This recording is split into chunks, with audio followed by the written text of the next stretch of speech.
Nagbabalik po muli ang inyong lingkod at nagbabalita ng mga balitang dapat nating malaman dito sa ating bansa. Ito ang Balitang Pambansa. Atin ngang matutunghayan sa channel na ito kung ano ang nangyayari sa loob ng ating gobyerno at syempre tumutulong na rin sa ating mga mamamayan na malaman ang katotohanan dahil mayroon tayong karapatan na malaman ang tunay na nangyayari sa ating bansa. Ngunit bago natin panoorin ang balita, huwag niyo pong kakalimutan na mag-subscribe sa ating channel at pindutin ang notification bell para lagi kang maging updated sa ating mga bagong videos na ina-upload araw-araw. At sa ating mga solid viewers naman dyan ay maraming salamat naman po sa walang sawang pagsuporta. At syempre, huwag din pong kakalimutan mag-iwan ng like at i-share ang ating mga videos. At kung mayroon ka naman pang opinion, ang ating comment section ay bukas para sa inyong mga hinaing. Ito na nga mga kaibigan, ating panoorin ang buong video. Salamat po muli and God bless!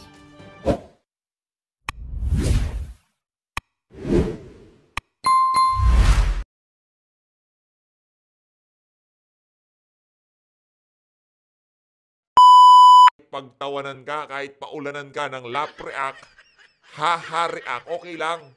Basta may pera. Yan ho si Andrew E. Yan ho si Andrew E.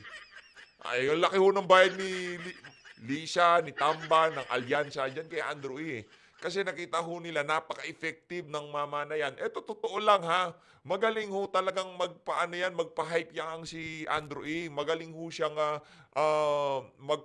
magbigay ng buhay sa crowd. Given na ho yun. Andrew E ba naman yan eh. Magaling ho talaga. Pero dito sa isa na to, dito, sa kampanya pa lang ho mga kababayan, makikita na ho natin na marami na ho talagang hindi natutuwa dito sa mga ginagawa ng mga konektado. Dito may check ho yan kay Marcos Jr. Halimbawa na lang ho, ang katunayan ho talaga niyan, yung Andrew E na yan, kumbaga si Tony Gonzaga ang itinataas niya na kamay, itong si Bangag. Di ba ganun yung setup nila? Tapos itong si VP Sara, itong si Andrew E. Ito ho mga kababayan, yan ho ang mga natatanggap na reacts ngayon nitong si Andrew E. sa mga post niya, sa kanyang mga gig dito sa Alyansa. Tingnan nyo naman ho yun mga kababayan. Wala kaming pakialam kung gaano karami. 9,500, gaano ba karami ang tumawa sa'yo? Tingnan ho natin O, 6,000. Ito mga kababayan, maliwanag pa ho sa sikat ng araw. Ito, lagay ho natin dito. Ito tingnan nyo ho ito mga kababayan. Sa sa sa sa 9,000 na nag-react dito sa post na to ni Andrew E.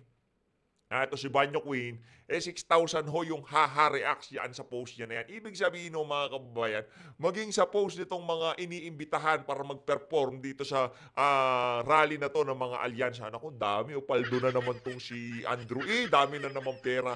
Pero ikakasira mo yan brother Hindi ano yan. Kumbaga, hindi porket ngayon tinatamasa mo yan okay lang yan, palalampasin yan ng ating mga kababayan. No? Alam mo nila na yung mga nakikinabang dito sa administrasyon na to, markado na kayo sa sambayan ng Pilipino. Sa 8,000 ho na nag-react dito sa post na to ni Andrew E., 5,400 haha reacts. Ano ibig sabihin ng haha reacts? Natatawa, natutuwa ho sila sa nakikita nila. Hindi, pagka kasi natutuwa kayo, kung hindi like yan, heart yan. Heart or like react. O smile emoji. Yun lang ho yun mga kababayan. Pero pagka ikaw naghaha-react ka na, dalawa lang ho ibig sabihin na yan. Banas na banas ka na o galit na galit ka na, pinagtatawanan mo na lang yung mga ginagawa ng mga rinireactan mo na yan sa social media. Kitang-kita ho mga kababayan na talagang maging sa mga nagpe-perform dyan sa mga alyansa rally na yan, marami ho talagang hindi natutuwa sa ating mga kababayan. Ito, madami-dami ho ito. 15,000 15,000 na sa 15,000 reacts dito sa post na to, nakahaakot ho siya ng 9,700 haha reacts. Ganun ho kadami mga kababayan. Kaya yung pahingi ng ingay, hindi na ho talaga gagana yan. Akala siguro nitong si Bangag, porket kinuha niya itong si Andrew E., makakarga niya yung crowd. Siguro yung crowd, makakarga mo. Pero yung magiging pagtanggap ng social media sa mga pinagagawa mo, Andrew, hindi na ho katanggap-tanggap, hindi ho natutuwa ang ating mga kababayan. Hindi ibig sabihin, nakahaha emoji yan, ibig sabihin, natutuwa sila sa mga pinagagawa mo. Nakita nila, ano ho yan kumbaga, yung mga reacts na yan, paglalarawan yan, na talagang itong si Andrew, pinagtatawan na lang ho ng ating mga kababayan. Simple lang yan, Andrew, Ito ka oh, ito ka. Mukha kang ganito. Sa totoo lang, wala kang prinsipyo. Alam mo naman na, anyway, yung trabaho mo yan, entertainer ka, mag-entertain ka. Nasa sa iyo naman yan. Pero, nasa ano ka nasa unity team ka Ikaw ang nagpapakilala kay VP Di ba? Ikaw kay VP Sara, si Tony kay Marcos Jr. Alam mo natin yan kasi yun talaga yung setup nila Basta ikaw, Andrew, kay VP ka. Ngayon, pinirata ka ng maraming pera. Ayun, nakalimutan niya na si VP. Okay lang yun, walang problema. Ito nga ho mga kababayan, yung mga kaganapang kagaya nito, nasala ho natin yung mga tunay at mga Talyano gold. Ibig sabihin itong si Andrew, isa ho siya doon sa mga entertainer na noong mga panahon na nakala natin talagang mahal na mahal niya itong si VP, di ba? Kala natin talagang isa siya sa mga Duterte supporter talaga, yung mga solidong Duterte supporter. Hindi ho pala. Ano ho pala siya, taga-suporta ho siya ng pera. Kung saan kung sino yung highest bidder, kung sino may hawak sa kabanyo, nagdidikitan itong si Andrew. Ganun lang naman ho kasimple yan. May bayad ka naman talaga dyan, di ba? Huwag mo sabihin sa amin kawang gawa yan. Ibig sabihin, yung ginagawa mo na yan, nababayaran ka, entertainer ka, pero yung prinsipyo mo, yung ipinapakita mo noong 2022 na tipong, talagang ako, taga-suporta ako ni Vice President Sara Duterte. Pero trabaho mo nga naman yan, kaya kahit na gawin mo yung pagpapakaasa mo kay Marcos Jr., okay lang. Pero ang kabayaran nun, nawalan ho ng amor ang mga sumusunod sa inyo sa social media, sa mga pinaggagawa nyo. Pahingi ng ingay. Bagong Pilipinas, bagong muka. Nasaan yung bagong muka? Saan yung unity team? Anak ng topa. Wag kong ganun. Eto mga kababayan, rekta ho tayo dito sa mamang mahilig manghingi ng ingay. Ito mga kababayan, pakinggan nyo mga kababayan. Kasi sinasabi nila, napakaraming tao. Napakaraming tao. Kung di ko tayo nagkakamali, Bulacan to. Kasi ngayong araw na to, Bulacan ho sila. Pinaka-latest ho ito Post ho ito ni Ma'am Joey. Ma'am Joey, kumusta na ho kayo? Kumusta na to si Ma'am Joey? Mega love shout out, Ma'am Joey. Nakita natin sa kanya, pakinggan nyo ho kung sino ang sinisigaw na apelido ng mga dumadalo dyan sa rally na yan, ng mga alyansa ng mga mambubudol. Ito, pakinggan nyo ho ito mga kababayan.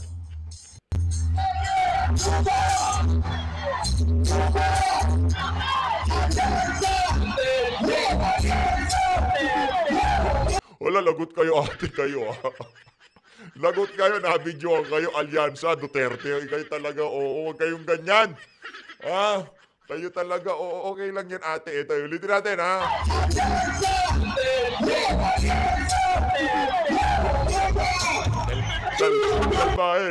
Salbahe itong sila ate, alyansa Duterte daw. Alyansa Duterte.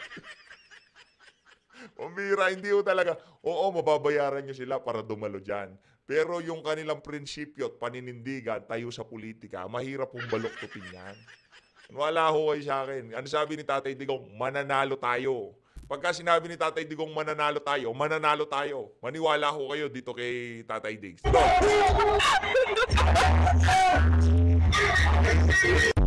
Eto, isang beses pa panoorin nyo ho itong mga salarin.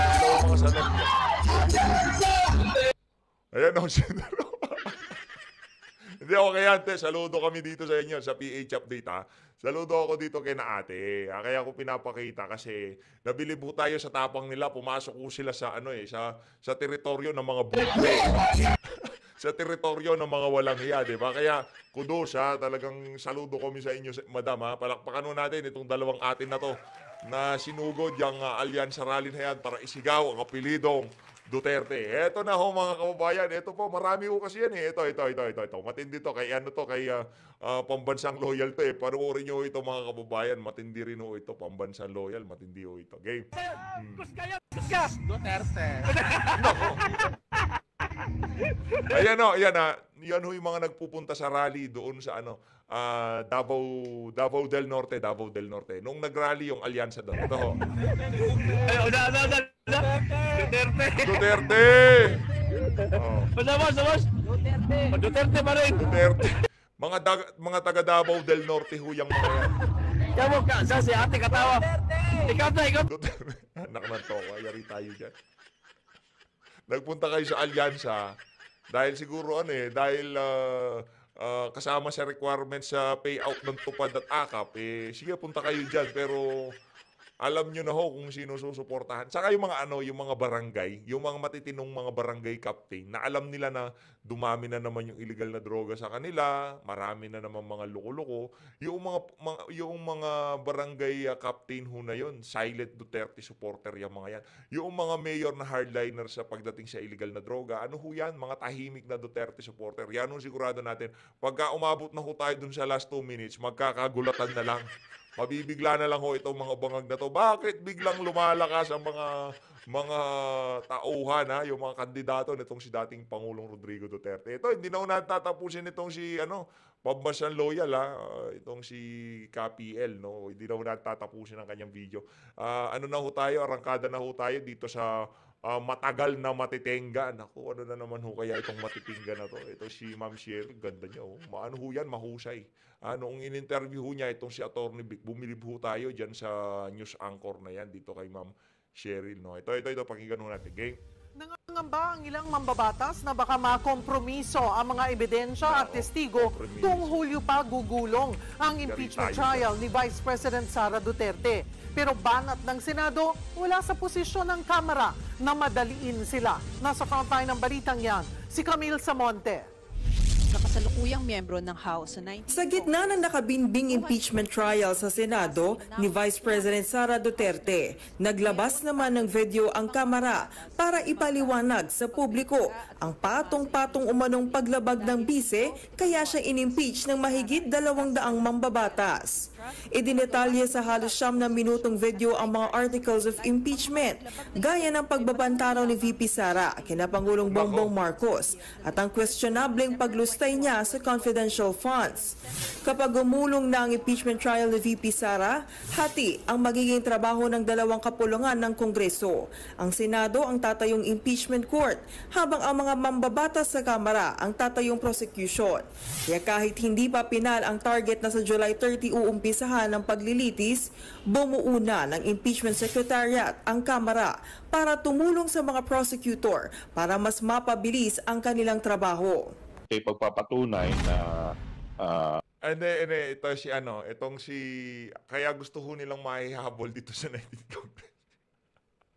Ang problema ko kasi sa mga congressman na kagaya nitong si Joel Chua, gusto ho nilang sayang nga naman kasi kita pa yan di ba? Ini-squeeze ho nila, kumbaga linilinis ho nila yung bariles, kumbaga lahat ng pwedeng makuha dito sa 19th Congress, kinukuha ho nila. Bawat appearance ho nila dyan sa impeachment trial na yan, yung mga congressman na yan, laki ho ng bayad ng mga yan. Laki ho ng bayad ng mga yan. Pag pirma pa nga, pirma ka pa lang, 150 million na. Paano pa kung ikaw ang magiging prosecutor dyan sa impeachment trial na yan? Kung 150 yun, tingin ko ho, kada magsalita yang si Joel Chua dyan sa trial na yan, sa tingin natin hindi tayo make news. Ito, kumbaga, lang natin ito, opinion lang natin ito, base sa mga naglabasang iskandalo sa social media. Di umano, 150,000, mabilis na mathematics yan. Siguro, kada salitang bibitawan itong si Joel Chua, hindi bababa ng mga... Sa tingin natin, hindi ito yung mga figure na mangyayari dyan. Kasi nung kay Corona, taga 20 milyon kada senador, nung natapos yung kanilang conviction na na guilty dito sa pagsasalita ng prosecution panel, siguro kada appearance diyan mababa yung kaano ba? Sa tingin natin mababa yung 10 million kada appearance. Tingin natin 10 million mababa.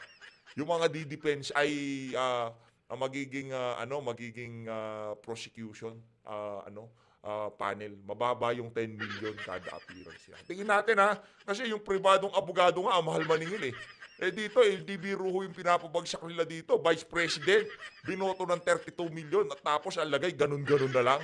Libre nyong makukuha ang serbisyo nitong tao na to. Diba? Ganun ho katindi yan. Negosyo ho yung na yan, yung impeachment na yan. Sinabi na nitong si senatorial candidate Norberto Gonzales na talagang malaking pera ang pinapakawalan kada nagkakaroon ng impeachment trial. Kaya itong si Joel Chua, okay lang, matalo na ako sa pagka-representative pagka na-plancha namin tong na to, impeachment na to, paldo pa rin kami, di ba? Kahit natalo ako, marami pa rin akong maiuwi. Parang ganun yung nila, mindset nila. Kaya paspasan na natin. Anak ng toko. Kaso itong si Chis, alam niya yung strategy. Alam ko naman nasa utak niya eh. Gusto niya lang kumita eh.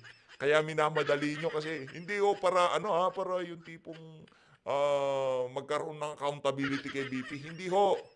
Iniisip po ng mga yan, yung pag-appear nila, yung pagpresenta nila ng mga ebidensya, tsaching ho yun, sigurado. Ang House ay handa na. Ito po ay magsisilbing mga kasama namin dito, lalong-lalo na sa mga research, sa mga legal research.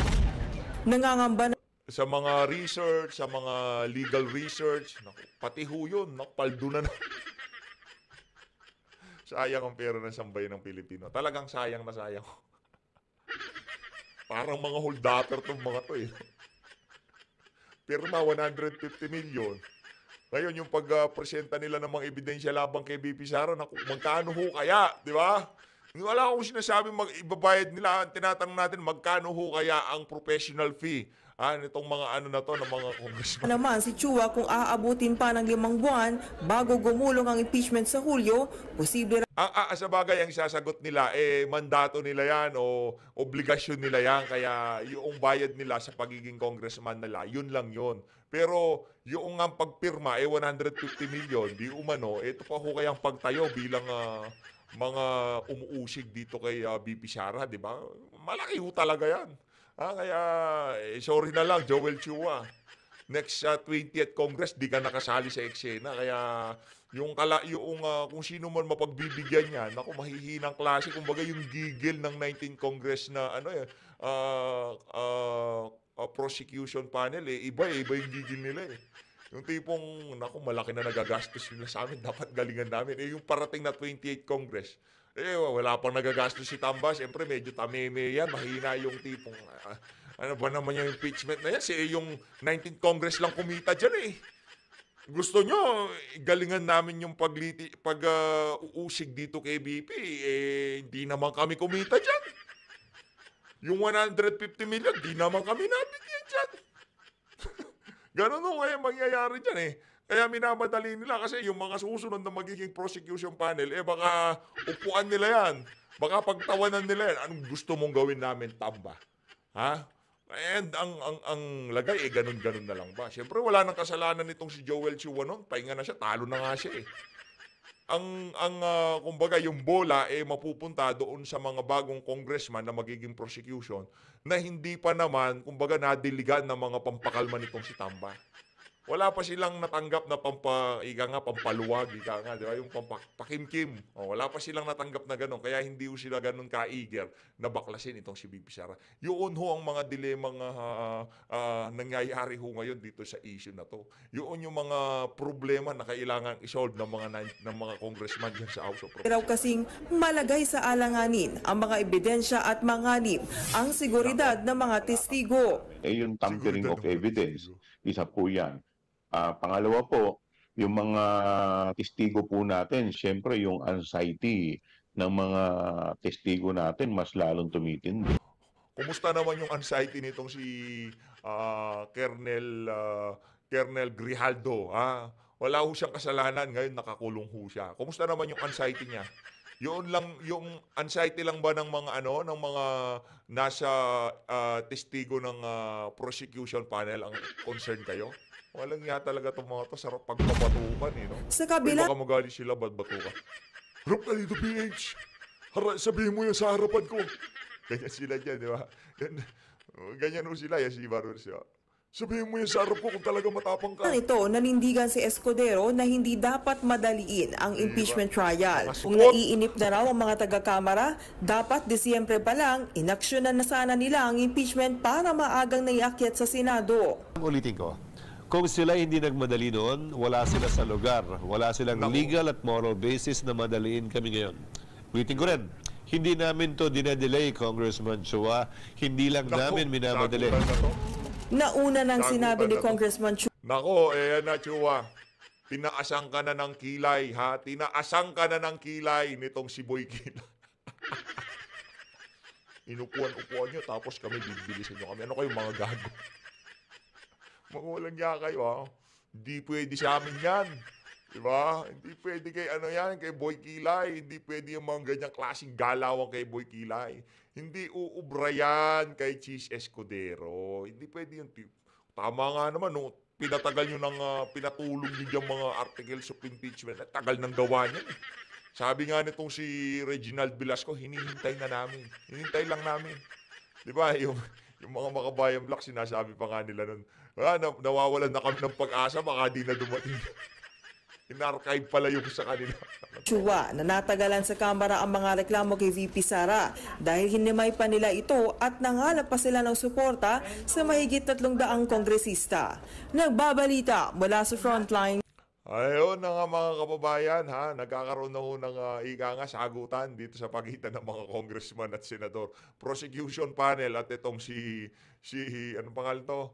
Netong si Senate President, hindi naman humag-aangas ng mga ganyan yung mga attack dog ni Tambaluslos kung walang direct instruction sa kanila na apurahin nyo yan, ha, mga walang yang senador yan. Sabihin nyo sa kanila, inuupuan nila.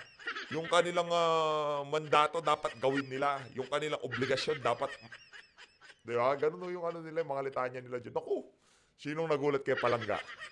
Palakpakan ho muna natin. Matagal-tagal na natin di nakikita to si Binibining Maharlika.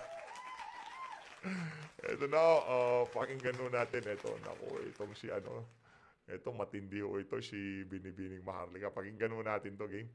Pakinggan pa ba natin yung kanyang opening song na Nabudol? Wag na, ito na, rekta na ho tayo dito, gang.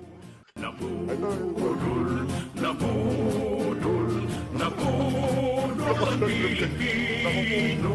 Ay, naku madam, huwag mo lagay dyan yan. Lahat masakang Pino. Huwag nawag ibuto ang pinulong ng Right. Yo. How are you, my darling Clementine? I miss you again. My darling. Every day I miss you. Ukiduk. Talaga tong si Ay, nako, si Remy Gising, si Jacqueline Griffin, green na green ang kanyang alindog. Si Zian Lu, thank you. Congratulations for being here. EMJ from New York, USA. Alrighty. Si Yoli Reyes Gador. At of course, huwag niyong kakalimutan, number 56 sa balota, Attorney Vic Rodriguez. At syempre, straight nyo na ang ating lahat na Duterte senators. Ayan. Pag-usapan muna natin ang mga kadyutahan. Ano gusto nyong una natin pag-usapan? Damage control, backlash kidnapping, at formalin. Parang gusto nyo yata nga pag-usapan yung formalin ni yung sinaksak sa Feslock ni Liza Tanas. Yan ang gusto namin. Nakita niyo ba nag-viral yung ating pinost at okay, pakita natin ang Feslock ni Liza Tanas. Nako, matindi yan. Ang Feslock niya dahil kahapon lumabas siya sa video na kung saan yung kanilang mga bridge over troubled water dyan sa Maynila kung saan ay nagpapanggap na kunyari may ginagawa at syempre nasilayan ng mga mata ng mga manunuri like me, like you, ang magang-maga na pagmumukha ni Liza Tanas. Magbibigay tayo ng paliwanag. Binuntal ho ito siya. Teka lang ha, ilalagay ko sa Gedli para makita ng ating mga kababayan kung ano yung kinahantungan ng pagmumukha nitong si Kokak, ha. Puro Photoshop ho itong ali na to kaya ito siya. Ito si Lisa Araneta Marcos, itatabi ko dito kay Palangga para naman talagang mabisa itong video natin na to. Game, tuloy natin. Diyan, dahil may mga speculation, Raimi, yes, freshness like you, my darling. Okay?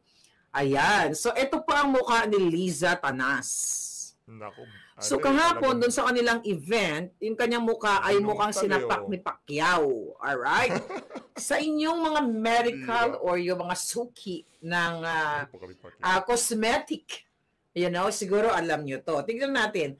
So, kasi doon sa, parang binugbog ni, who's that, kalaban ni, parang binugbog ang Gaga, di ba? Alam nyo, okay, tingnan pa natin. Tingnan mo, Ito ay screenshot from the Wala na yung video. video eh. Para lang maliwanagan ito. Parang nilamukos ng mga bubuyog ang buwaka ng inang kidnapper. Wala na yung video eh. Wow! Pambira. Lakas man trip nitong si... Kapangit ng buwaka. Well, you know, nget pa na talaga yun ng putang inang buwaka ng Jeremes. Hoy, Lisa Tanas, epektibo talaga ang bubuska namin sa iyo na ikaw ay butod, mudlo na very New York. From the Pusali sa New York. Okay. Bakit wala ako nababasang comment? Kailangan ko ng comment na bonggang-bongga. Sabi ni Pam Parvina, ay Pam Parvina, si Zorlan Tingin dyan. ko may galit eh. At kayo, ito ha. Mamaya, panoorin ho natin. Dito ho muna tayo siguro sa susunod na video. Meron nung hugot eh. Meron ho tayong napansin kasi siyempre pagka mag-asawa kayo, di ba? Pagka alam na alam, pero halatang halata pagka medyo galit, di ba? Hindi mo may distansya ka na. Kayo, alam nyo yan. Yung mga meron ng asawa dyan, di ba? Yung tipong pagka meron kayong misunderstanding, di ba? Pagka nag-agawang kayo ng pulburon, yung tipong meron hong something dito sa dalawa na to. Ito ko talaga, ang ikababagsak ko talaga. Pambira, pagka nga naman tinamaan ka ng coca ka naman. ano daw ba? Hi, Mary Lou. Nagpa-imbalsa mo? Definitely. Mukha nga nagpa-imbalsa mo si Gaga. I-download Kasi ko na to. ikaw Lisa Tanas, di ba? Hindi mo matanggap na kahit anong pagnanakaw mo sa kaba ng bayan, sabi ni Palangga, parang sinapak ni Mayweather. Yun ang iniisip ko kanyang buksidor eh. Si Gorgor TV nandyan, si Henry J. Excuse mo. Oh, Remy, that's for you. Okay, ganyan. So bakit ba siya ba ay sinapak ni Bangag? O siya ba ay pinutaktin ng mga bubuyog? Pinutaktin ng mga bubuyog ang Gaga. Tapos, naka-sunglass pa. Tapos, naka-cover up ang Gaga. Nakaganon. Ang pinakamalinaw na kung bakit namaga yung kanyang pagmumukha ni Lisa Tanas ay nagpasaksak siya ng formalin. Yun na yung word natin. Formalin, di ba? Kasi parang nakikita natin na nagbabarkada siya sa mga nagre-retoke dyan sa Pilipinas. Nako, nabudol to si nagpaano ho siya, na-disgrasya ho siya ng peking plastic surgeon. Okay, ako, wala akong, dyan sa mga nagre-retoke na mga palangga ko, that's not my business. Alright? Kung yan ay feeling ninyo, may pera kayo na baguhin ang inyong mga mukha, then go for it. Hindi ko naman pera yan. The problem with Liza Tanas, ang pinangre-retoke niya ay pera ninyo. Nakuha niyo yung punto?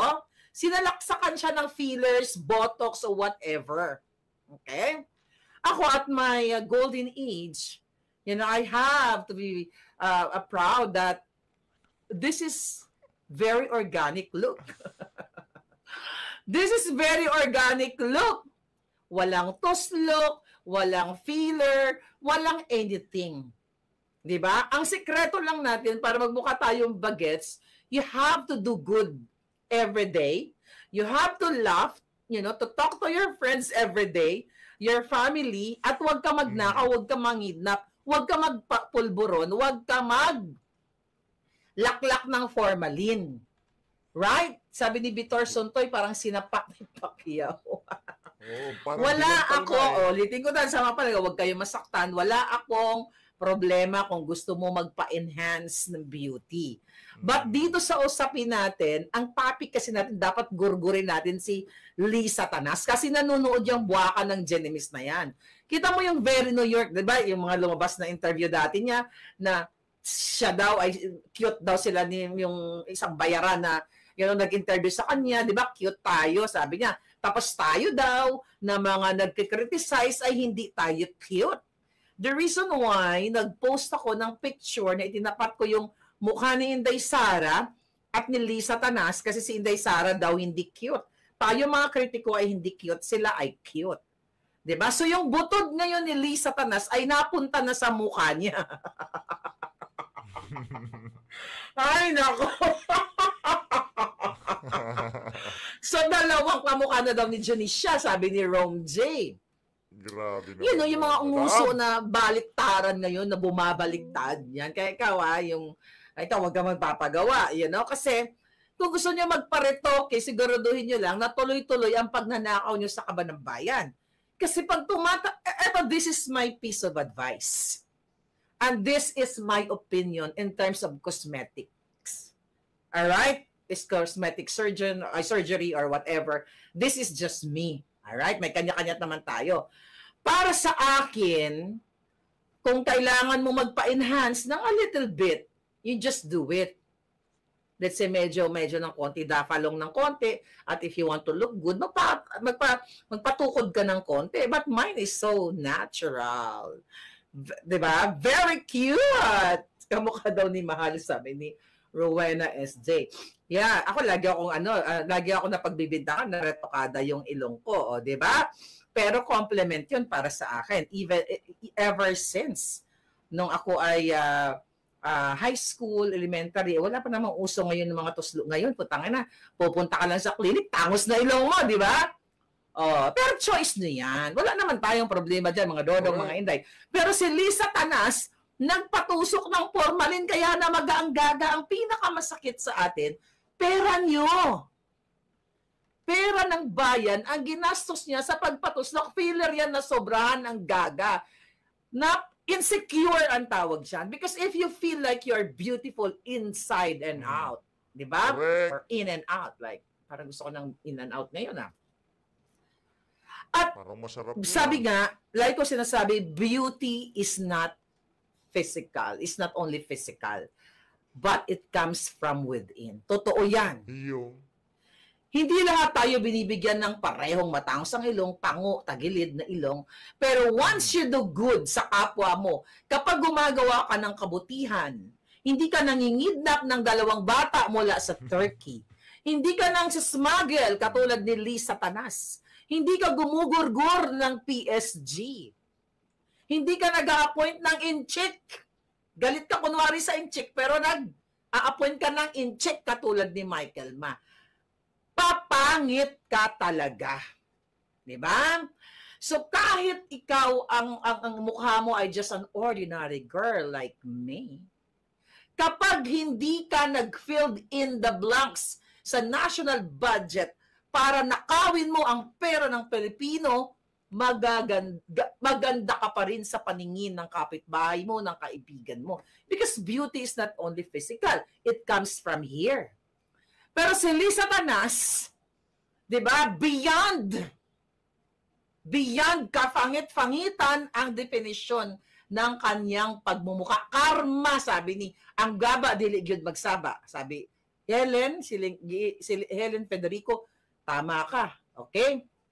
Ngayon, hindi siya sinapak ni Bangag, definitely. Kasi ang tanong ko sa inyo, sinapak ba siya ni Bangag or what? Alam natin, nagsasapakan yung mga jutang genimis na mga yan. Pero sa case ni Lisa Tanas, hopeless case. Kahit natuslukin yan ng karayom, dapat natuslukin every minute, beyond repair, sabi ni Coffee P. That's true. Hindi na yan marirepair. Okay, ang pinakamaganda niyan, palitan niya yung mukha niya. Tanggalin niya, bakbakin ng ganyan, nagpapalit ng 16 anyos na mukha. Alam nyo, kaya ituloy nyo yung pangbubuska sa gagang yan, sa kidnapper na yan, kasi effective. Ibig sabihin, nagririnig niya tayo, lalo na yung bunganga ko, butod-mudlo, kaya nga ipapagurgur ako, kaya ka nagar ng assassin sa mga yan Parang nag-feeler, sabi ni Ben Wang. Excuse me, Wang. Yes, tama ka. Yun nga, nasobrahan. Ako, may mga nakikita kasi ako sa YouTube na mga na-over, kumbaga na dislodge. Di ba? Yung pag-inject, nagkamali ng injection site or ano tawag dito, or nasobrahan o na-overdose or baka naman nung siya